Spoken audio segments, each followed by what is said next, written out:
Hello dreamers, this is Hallucinations, you can call me Sin for short, and welcome back to my video where I'll be talking about dangerously hot topics that is going on in the world right now to spread awareness on how our future will be. Today's topic is corporate greed during disasters. Let me explain. Corporate greed disasters is when companies use a crisis to increase profits, cut corners, or exploit scarcity instead of helping people. It often shows up as price gouging, unsafe cost cutting, weak disaster preparedness, or pushing policies that protect profits while other companies suffer. Disasters make scarcity and fear, which can give corporations more power over essential goods like fuel, food, housing, and transportation. When regulation is weak or political influence is strong, some companies prioritize shareholder returns over public safety and recovery. In climate-related disasters, this can also mean delaying action on the root causes while still profiting from the damage. This kind of behavior makes emergencies worse for ordinary people because it raises costs when families are already under stress. It can also produce sacrifice zones where communities absorb pollution, toxic exposure, or unsafe conditions while corporations avoid the full consequences.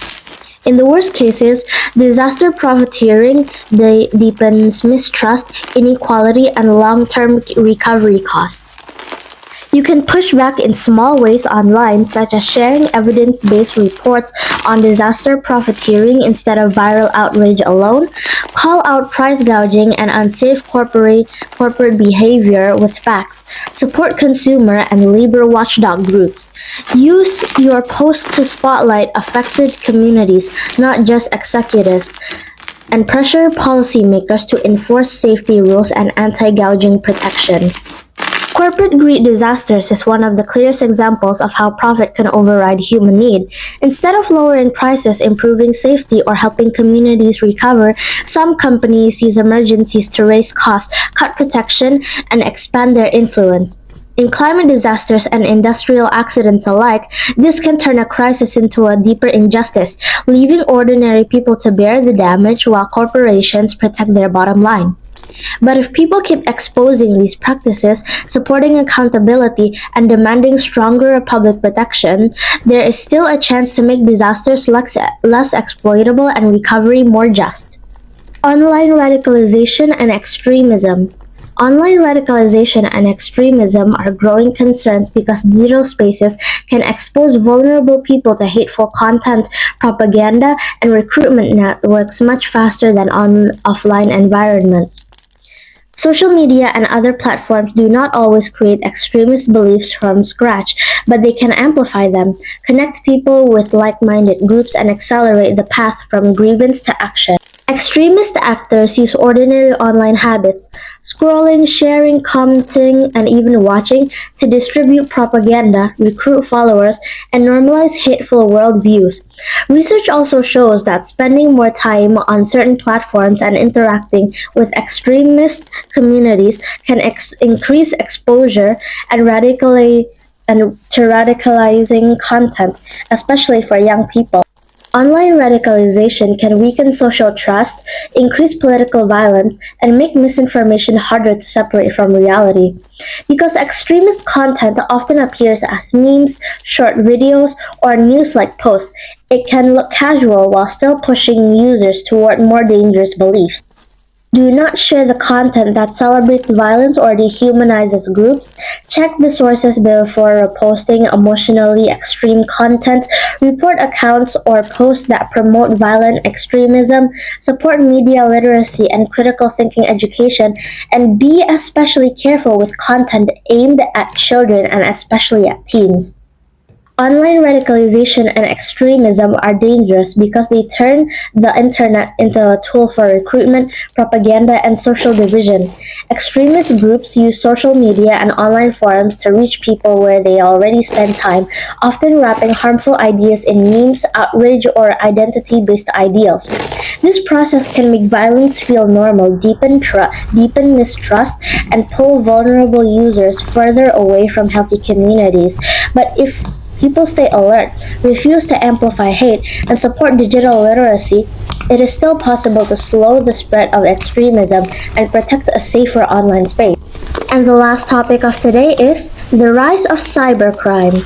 The rise of cybercrime is one of the fastest growing global threats because criminals now attack not just computers but banks, hospitals, governments, and everyday people through digital systems. Cybercrime is expected to cost the world more than 10 to 13 trillion per year within a few years, and attacks are becoming more frequent, more sophisticated, and harder to stop. At the same time, organized crime groups, ransomware gangs, and even state-backed actors use tools like malware, phishing, and AI-assisted attacks to steal money, data, and control over systems. The spread of cryptocurrency and online payment systems also makes it easier to move money quickly and anonymously.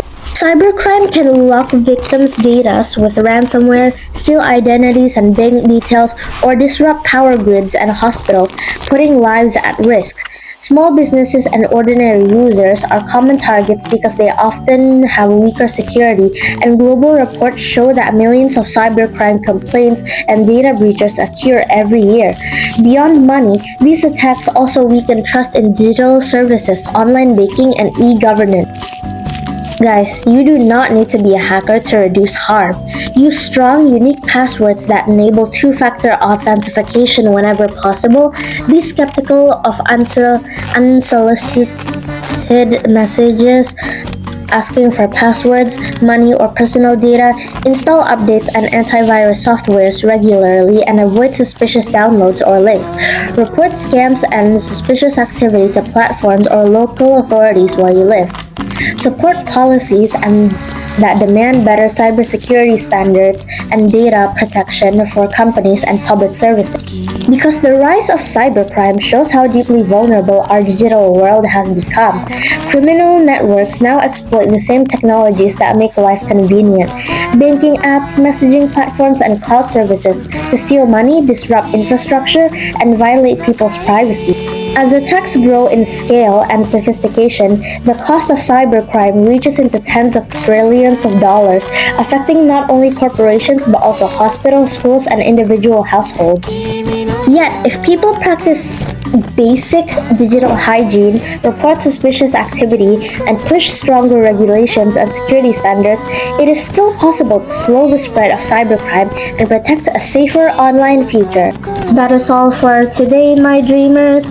I'm so sorry if my rants have been a bit slow or if my videos have not been as interesting as they used to be.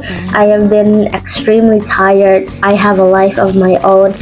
But please take care of yourself and do something that makes yourself happy today, or not, just please stay safe. That's all, my dreamers. This is Hallucinations signing off.